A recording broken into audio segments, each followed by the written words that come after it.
అందరికీ రాధాస్వామి. ఇప్పుడు మనం చూస్తున్నది సికింద్రాబాద్ ఏఓసి గేట్‌లోని రాధాస్వామి మందిరం. దీనిని రాధాస్వామి ఆశ్రమం, ఆనందాశ్రమం అని కూడా పిలుస్తారు. ఇక లోపలికి వెళ్లి చూద్దాం. పచ్చటి చెట్ల మధ్యలో ఉన్న విశాలమైన భవంతికి 45 సంవత్సరాల చరిత్ర ఉంది.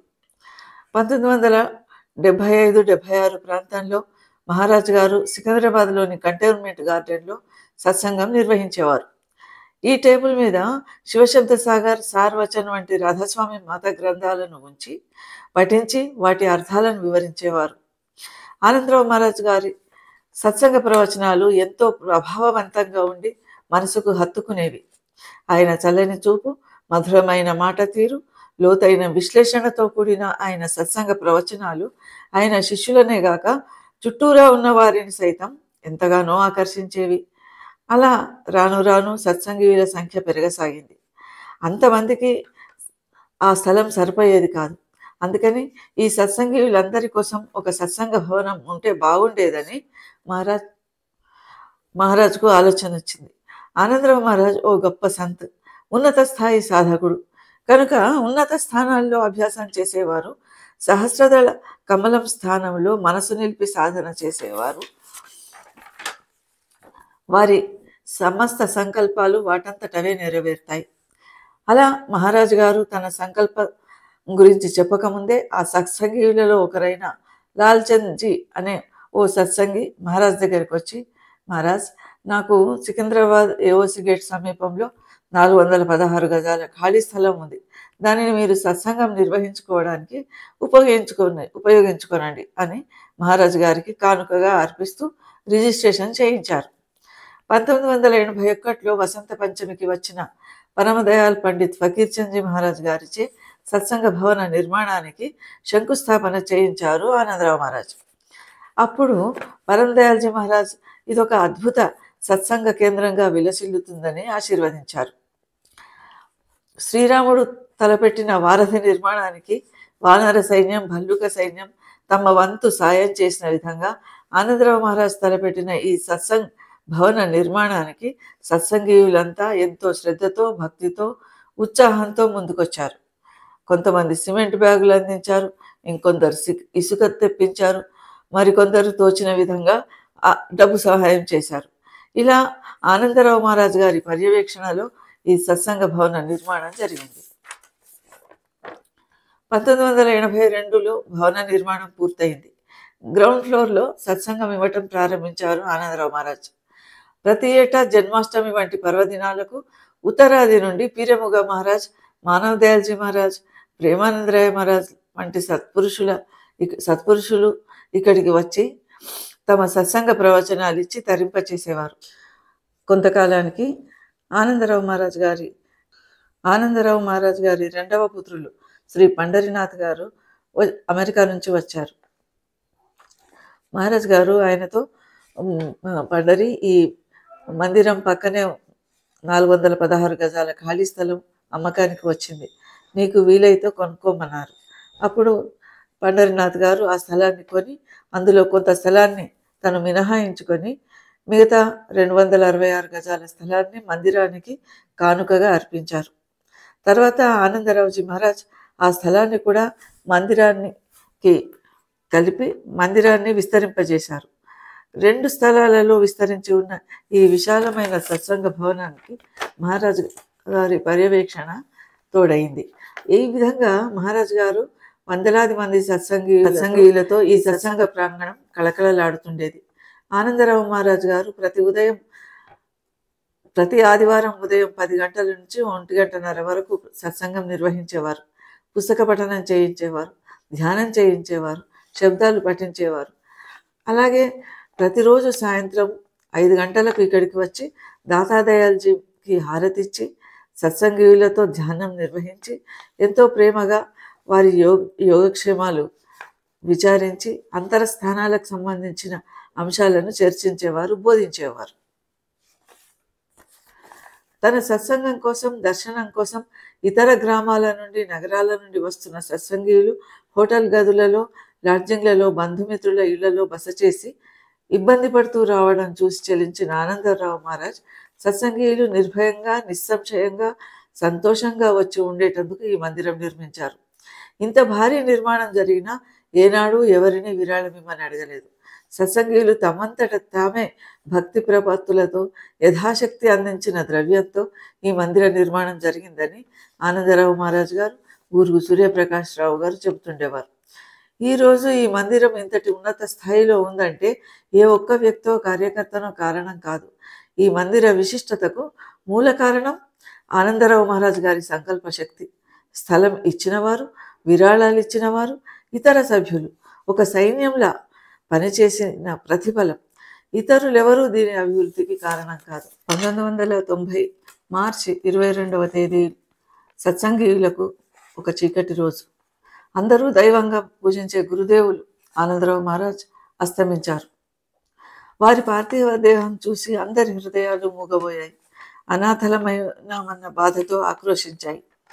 1990 ఉగాది రోజున ఢిల్లీ వాస్తవ్యులు దాతాదయాల్ మహారాజ్ శిష్యులైన భువాదత్త శర్మ, పీరెముగ మహారాజ్, దయాల్ నందుభాయిజీ మహారాజ్ గారి సుపుత్రులైన దయాల్ శివమంగళ్ సింగ్ మహారాజ్ గారిని ఆనందరావు మహారాజ్ గారి ఉత్తరాధికారిగా నియమించారు.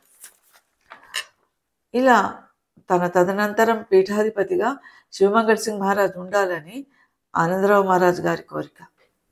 ఆయన అభీష్టం మేరకే పీరెముగ మహారాజ్ శివమంగళ్ సింగ్ మహారాజ్కు ఉత్తరాధికారి బాధ్యతలు అప్పగించారు. ఆ తర్వాత కొన్నాళ్లకు శివమంగళ్ సింగ్ మహారాజ్ ఆధ్వర్యంలో రాధాస్వామి మందిరం నిత్యనూతనంగా వైభవంతో వర్ధిల్లుతున్నది. శ్రీ ఊరుగు సూర్యప్రకాష్ రావు గారు అధ్యక్షులుగా నియమితులయ్యారు. బిందువులన్నీ కలిసి సింధువుగా మారినట్లు వందలాది మంది సత్సంగీయులు వేలాది రూపాయలు విరాళాలు అందించారు. లక్షలాది రూపాయలు పోగయ్యాయి. వాటితో మొదటి అంతస్తు నిర్మించారు. ఇక్కడ సువిశాలమైన సత్సంగ హాలు ఏర్పాటైంది. అలాగే మరికొన్ని సంవత్సరాలకు 2వ అంతస్తు నిర్మాణం జరిగింది. ఇక్కడ సత్సంగీయులకు భోజనశాల ఏర్పాటైంది. ఇక్కడ గ్రౌండ్ ఫ్లోర్లోని సత్సంగ హాల్లో మనం ఆనందరావు మహారాజ్, శివమంగళ్ సింగ్ జీ మహారాజ్, నందుభాయిజీ మహారాజ్, కబీర్ సాహెబ్, దాతాదయాల్జీ మహారాజ్, పరందయాల్జీ మహారాజ్, పీరేముగ మహారాజ్ల చిత్రపటాలను చూడవచ్చు. ఇక్కడ దాతాదయాల్జీ మహారాజ్ గారి విగ్రహం స్థానంలో దాతాదయాల్జీ మహారాజ్ ఫోటో ఉండేది.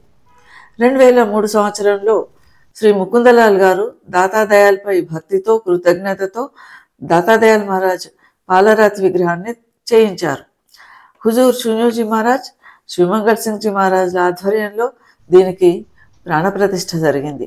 దాతాదయాల్ మహారాజ్ విగ్రహం ఉన్న గది పక్కనే మరో గదిలో 2010లో దయాల్ ఆనందరావు మహారాజ్ గారి పాలరాతి విగ్రహాన్ని హన్మకొండ వాస్తవ్యులు శ్రీ రేపల్లె మనోహర స్వామి నిర్మింపజేశారు. హుజూర్ షున్యోజీ మహారాజ్, దయాల్ శివమంగళ్ సింగ్ జీ మహారాజ్లు యజ్ఞం నిర్వహించి ఈ ప్రతిమకు ప్రాణప్రతిష్ఠ చేశారు. ఇలా 1981లో ఆనందరావు మహారాజ్ ప్రారంభించిన ఈ ఆశ్రమ మందిరం దినదినాభివృద్ధి చెందుతూ ఉత్కృష్టమైన ఆధ్యాత్మిక కేంద్రంగా భాసిల్లుతూ ఉంది. ఇది వందలాది మంది సత్సంగ సభ్యుల కృషి, అచంచల భక్తి విశ్వాసాలకు ప్రతీకగా నిలిచింది. దాదాపు 5000 ఆధ్యాత్మిక గ్రంథాలు రాసిన తమ గురువు దాతాదయాల్ మహారాజ్ అంటే ఆనందరావు మహారాజ్కి అవ్యాజమైన భక్తి ప్రపత్తులు, ప్రేమాభిమానాలు ఉన్నాయి. సంత సాహిత్యం సులభ శైలిలో దాతాదయాల్జీ రాసిన రచనలను తెలుగు భాషలో అనువదించి సత్సంగీయులందరికీ అందించాలనేది ఆనందరావు మహారాజ్ గారి ఆశయం, ప్రగాఢమైన కోరిక. అందుకోసం ఆయన స్వయంగా కొన్ని పుస్తకాలు అనువదించారు. కొన్ని వాసాల మల్లయ్య గారిచే అనువదింపజేశారు. ఆ తర్వాత హిందీలో ఉన్న దాతాదయాల్, పరమదయాల్ మహారాజ్ల పుస్తకాలను అనువదించే బాధ్యతను నాకు అప్పగించి ఎన్ని అడ్డంకులు వచ్చినా దాతా సాహిత్యం ఇంటింటికి అందించేలా ఈ పవిత్ర కార్యాన్ని కొనసాగించుమని నన్ను ఆజ్ఞాపించారు. వారి ఆజ్ఞ సర్వదా శిరోధారి. దాతాదయాల్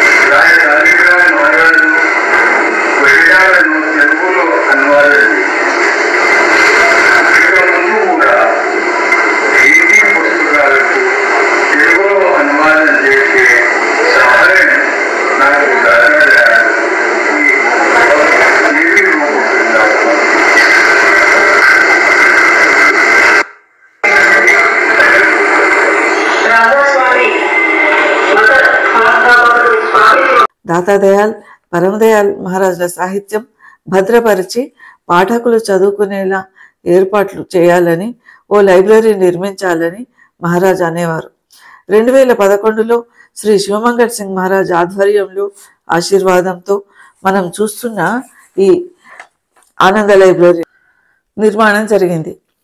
రాధాస్వామి మత స్థాపకులైన స్వామీజీ మహారాజ్ విరచిత సార్ బచన్, హుజూర్ మహారాజ్ గారి ప్రేమపత్ర, ప్రేమబాణి, ఆది సంత్ కబీర్ సాబ్ సాహిత్యం, దాతాదయాల్ రచనలు, పరమదయాల్ సత్సంగాలు రచనలు, నందుభాయిజీ మహారాజ్, ప్రేమానందరాయ్ మహారాజుల రచనలు, వీటి తెలుగు అనువాదాలు ఈ గ్రంథాలయంలో కొలువు తీరి ఉన్నాయి. గ్రౌండ్ ఫ్లోర్లో సత్సంగం నిర్వహించే హాలు, ప్రార్థనా మందిరం, సాధనా మందిరం ఉన్నాయి. మొదటి అంతస్తులో 500-600 మంది కూర్చోగల సత్సంగ సమావేశ మందిరం ఉంది. రెండవ అంతస్తులో భోజనశాల ఉంది.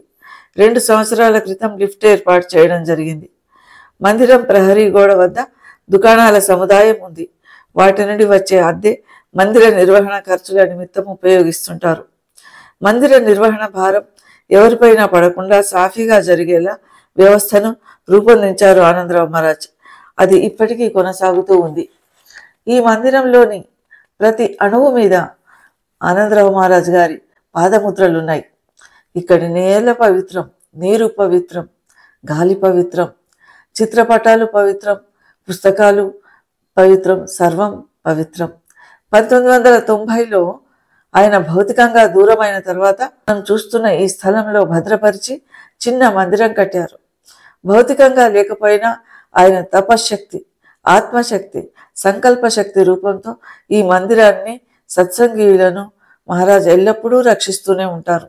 ఇక్కడ దురాక్రమణ కానీ, దౌర్జన్యాన్ని కానీ, అన్యాయాన్ని కానీ మహారాజ్ జరగనివ్వరు. ఇదే మాటను శివమంగళ్ సింగ్జీ మహారాజ్ సైతం చెప్తుంటారు. దాతాదయాల్, ఆనందరావు మహారాజ్ల విగ్రహ రూపంలో విరాజమానమై ఉన్న ఈ మందిరంలో ఎటువంటి తప్పు జరగదు. కుట్రలు, కుతంత్రాలు, దౌర్జన్యాలు పనిచేయవు. దాతాదయాల్ ఎదుట నిల్చుని మనస్ఫూర్తిగా ప్రార్థిస్తే మన సమస్యలు, కష్టాలు తీరుతాయి, మనశ్శాంతి లభిస్తుంది అంటారు శివమంగళ్ సింగ్జీ మహారాజ్. దయాల్ ఆనందరావు మహారాజ్ మానవాతీత మానసిక మహాశక్తి. ఒక గురువు ఎలా ఉండాలో, గృహస్థు ఎలా ఉండాలో, ఒక సంత్ ఎలా ఉండాలో ఆచరించి చూపిన ఆదర్శమూర్తి, దార్శనికుడు ఆనందరావు మహారాజ్. అందుకే ఆయన ఈ లోకం నుండి నిష్క్రమించి 34 సంవత్సరాలు దాటినా సత్సంగీయులందరి హృదయాలలో నిత్యం నిలిచి ఉన్నారు, ప్రాతస్మరణీయులయ్యారు. వారి ఆత్మశక్తితో, ఆశీర్వాద బలంతో ఈ మందిరం రాబోయే కాలంలో కూడా మరింత పురోగమించి దినదినాభివృద్ధి చెంది కళకళలాడాలని గురు దేవమూరతి మంగళం పద పంకజం మంగళం త్రైలోక స్వామి మంగళం जनरंजनम धन्य महिमा आपकी है, धन्य अद्भुत ज्ञान है, आप ही के पद कमल में सद्गति निर्वाण है। मंगलम गुरु देव मूर्ति मंगलम पद पंकजम राधा स्वामी भक्ति दीजे पार भव से कीजिए, राधा स्वामी भक्ति दीजे पार भव से कीजिए, निज दया से अपना करके तार मुझको लीजिए। मंगलम गुरु देव मूर्ति मंगलम पद पंकजम मंगलम त्रैलोक स्वामी मंगलम जनरंजनम।